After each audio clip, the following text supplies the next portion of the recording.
There's stuff all over me. 4 people. How's it going? Who we got on?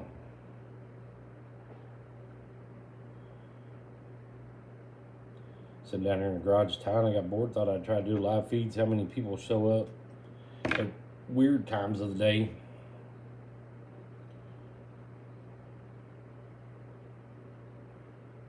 Morning, Eric. How we doing today? My live feed's still working, or did it lock up? Laptop makes it look like it's locked up.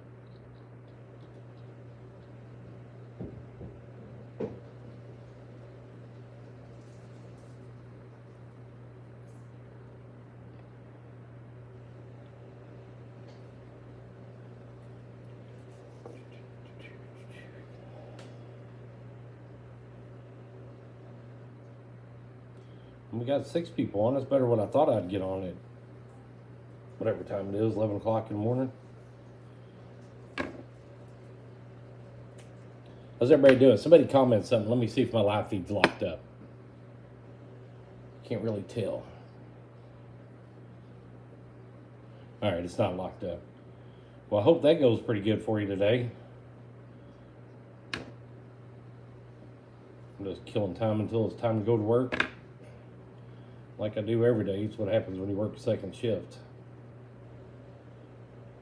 Sit around all day and wait to go to work.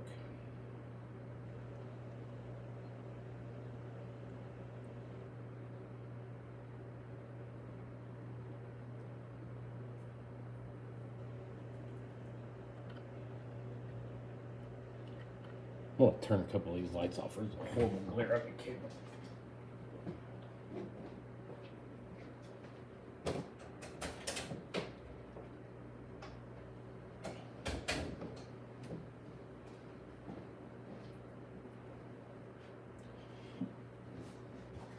It helped a little bit. It didn't help a whole lot.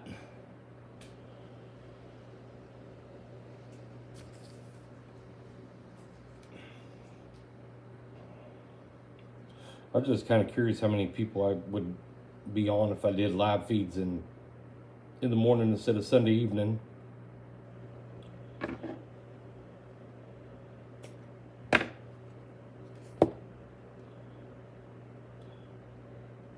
But we're doing UV bucktail jigs today with eyes in them. But I'm going to do, I've already done like 5 of them. So the rest of them I got don't have eyes in them.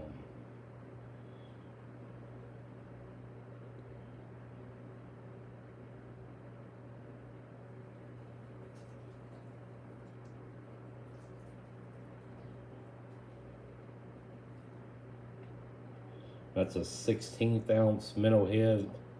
I got these from Limits Tackle. Check him out. Justin, Chad, but check him out. Limits Tackle, man, makes some awesome jig heads. I just ordered a bunch of pill heads from him. Started getting some orders coming back in. Got pretty swamped the last couple of days.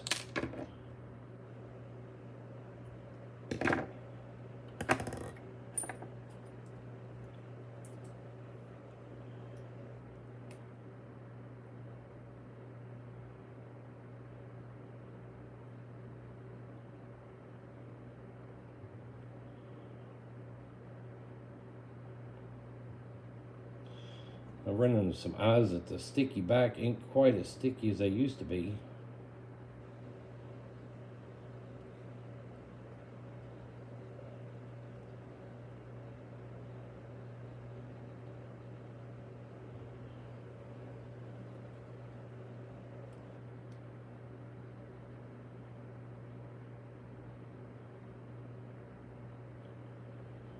Put a little bit of resin on there and hit it for a second. That'll harden it up and kind of keep it from wanting to fall off.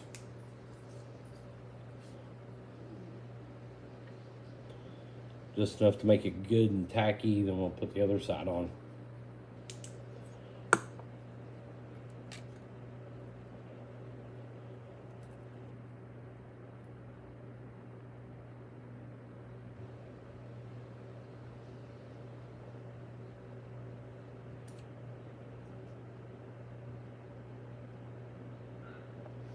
Well, UV coat the whole head.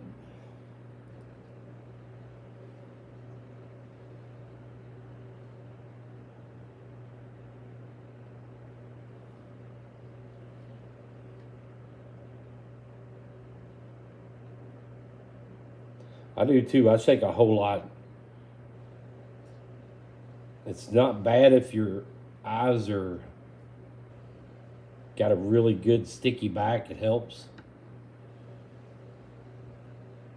But I don't like doing them if I got a full of super glue and all that. I hate that. I end up messing with super glue. I've got glue everywhere except for where it needs to be.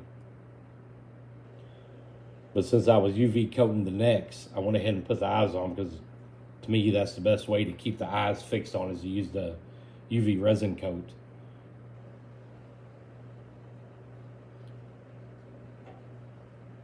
But I promise you, I got the same problem. I got the shakes too, and it actually ain't too bad. You come up with a little routine of your own. You know, I watch a lot of guys, other guys saying you got to use epoxy, and they're mixing up stuff like JB Weld and putting it behind the eyes and setting them on like that. That's just way too much work.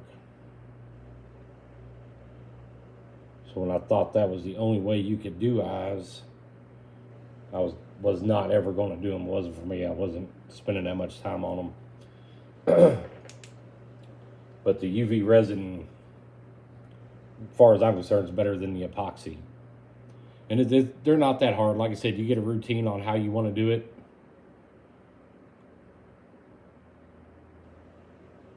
And it's not really that bad. Not too bad at all. But I use the light. I get it to where it's tacky and kind of set up so that way I can put it over under the UV lamp and let them sit there for a while.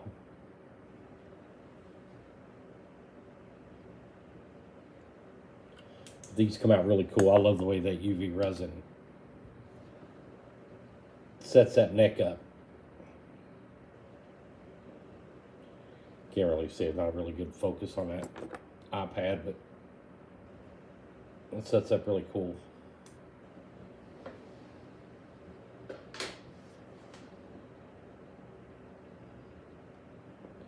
Pretty cool. I like the way it turns out. A little extra work in it, but all in all, it's not horrible.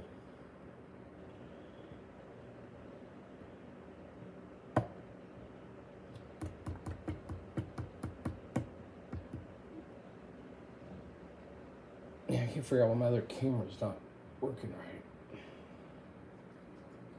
I can't keep up with the comments on this, so I watch it on kind of like a laptop at the same time.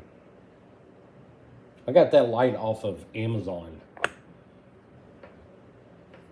think it was like 12 bucks, 13 bucks, something like that. Got a zoom feature where you can pinpoint that light on it. But I think the floodlight part of it works a whole lot better. It's got like different settings to get to your UV. I've also got a little one.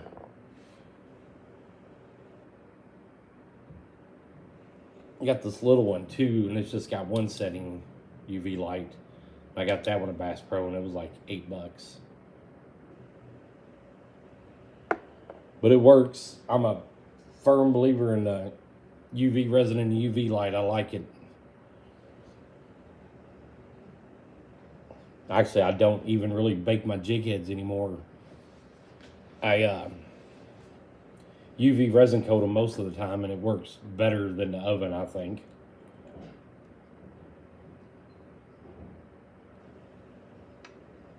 Never was a big fan of curing those jig heads in the oven. It didn't seem like it was kind of hit or miss sometimes on how good they were, how good them jig heads were going to cure.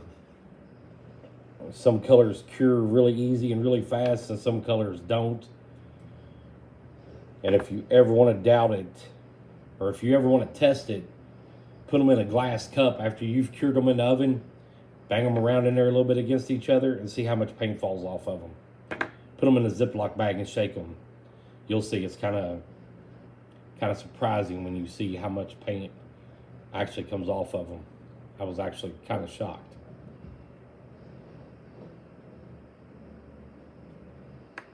Had no idea. You know, like I said, some colors were flawless. Some colors you didn't have any problems with at all, and some of them just chip off. Black chipped off, pink chipped off.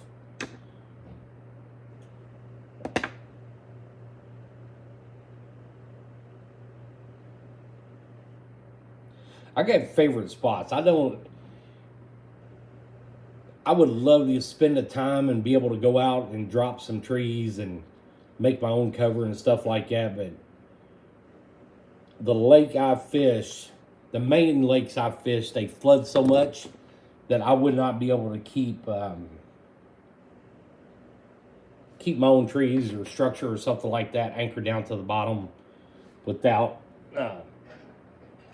taking a bunch of concrete blocks or something like that and anchored them down. So the lakes me and Zach fish are pretty loaded with cover, and I don't really have to sink my own.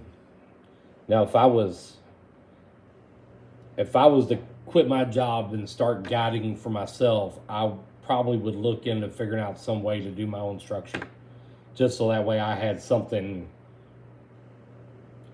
somebody else didn't know about. But chances are somebody else is probably going to eventually end up finding it if they're seeing you fishing above it for too long.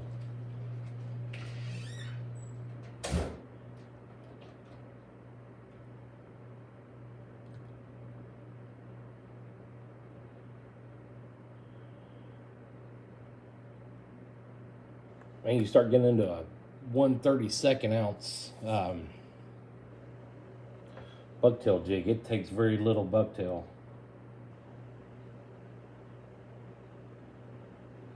I'm not going to stay on here very long. I got to go pick some more jig heads up here in a little bit. Got 300 1/64 ounce jig heads getting made up for me. And all my regular round ball jig heads all come from Jason Brummel. Jason's Tackle on Facebook if you're looking for just, and he does some specialty jig heads, but all my specialty ones, the minnow heads, stuff like that, they all come from Limits Tackle, and everything else comes from Jason Brummel, Jason's Tackle. I'm going to switch threads because they come out kind of thick.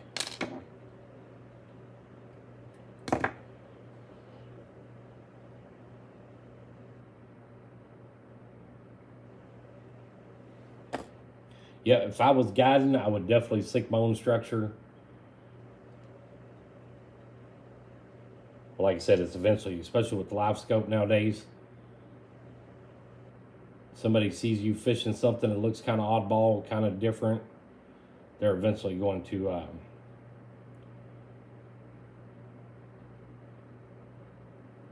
they're going to come hunt it down. They're going to look for it.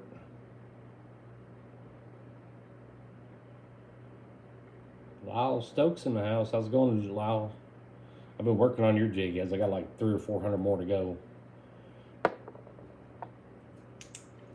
It's the first week I've worked a normal 40-hour week in quite a while. I've actually had a little bit of free time.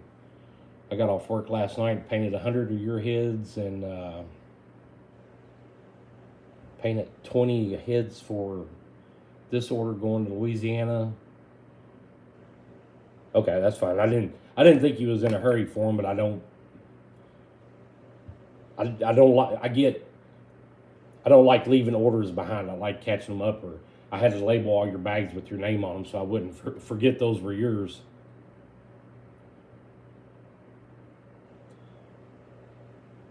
Deer season's coming up this weekend. Me and Zach going to be in the woods deer hunting, so I'm probably, unless we end up killing a deer early Saturday morning,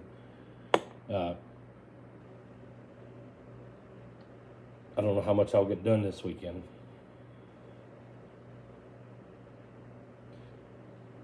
Goddamn, Louisiana loves those jigs. So those are the best jigs he ever used. 5,000. Oh, 5,000 to play with. Tell you, that was the biggest order of jig heads. Biggest order of jig heads I ever done. I can tell you that. I kept us busy for a little while. Kept us pretty busy. Zach was tired of looking at powder paint. I can promise you that.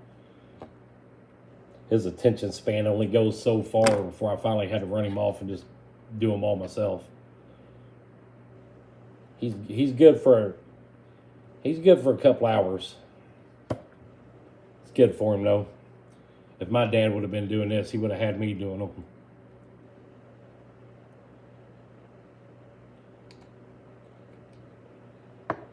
This batch here of 1,000, I got a little more two-tone mixed in with them other than just regular solid colors.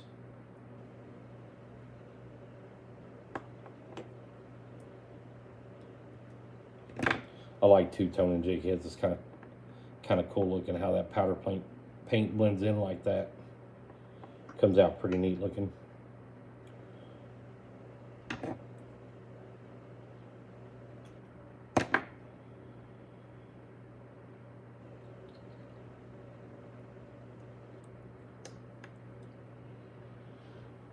I've got 4 chartreuse bucktails, and I've got almost all 4 of them picked over. I'm trying to scavenge a little bit off each one of them.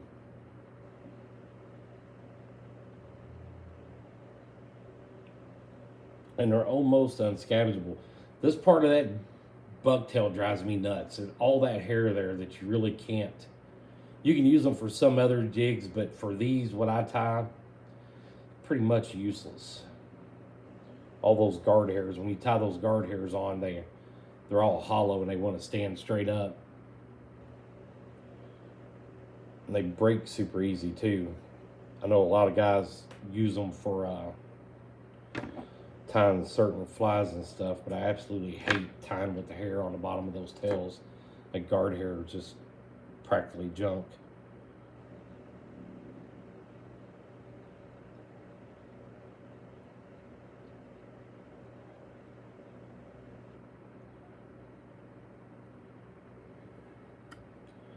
Practically junk.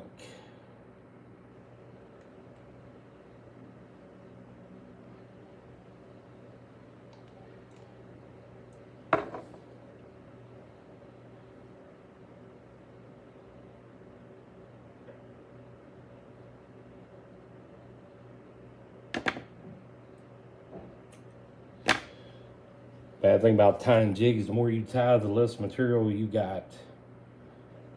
Seems like I'm down there at the fly shop at least 3 or 4 times a month at least.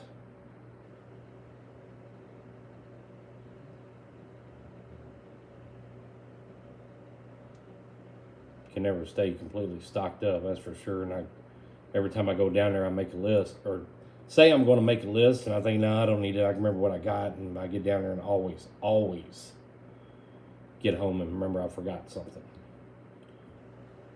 And they're close, but they're not really close enough. I can like just get in a truck right here, right now, and just, you know, take off and be there in 10, 15 minutes and be back that quick. I'm still close to 40 miles away, so it ends up turning into a Saturday day trip, go out to eat, stop at the fly shop, all that stuff. One of my favorite jigs to tie right here, the bucktail jig. Super effective, super easy to tie.